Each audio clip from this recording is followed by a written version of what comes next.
Hello, mathematicians! This video will help you subtract fractions with like denominators. Here we have two fractions, 2/3 and 1/3. What is different about these two fractions?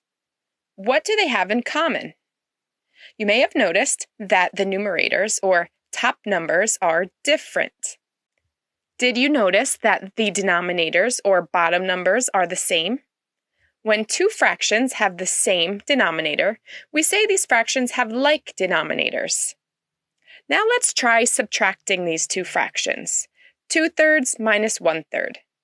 First, subtract the numerators. 2 minus 1 equals 1. Next, keep the same denominator. Keep the 3 in the denominator of the fraction.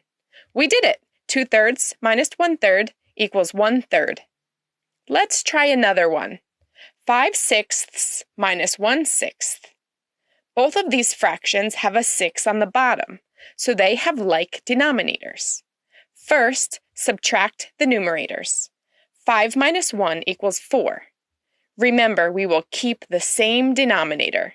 The 6 stays on the bottom of the fraction. 5/6 minus 1/6 equals 4/6. Great! This answer is correct, but if you want, you can simplify 4/6.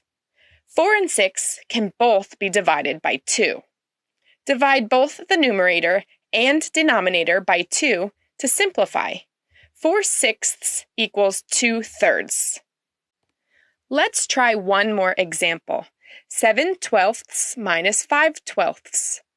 These fractions have like denominators, twelfths. We want to subtract the numerators. 7 minus 5 equals 2. And the denominator stays the same, 12.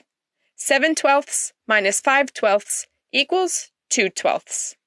Don't forget, you can simplify your answer.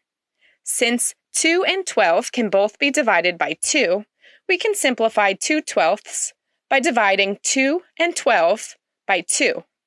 2/12 equals 1/6. Have some fun and practice subtracting some more fractions with like denominators.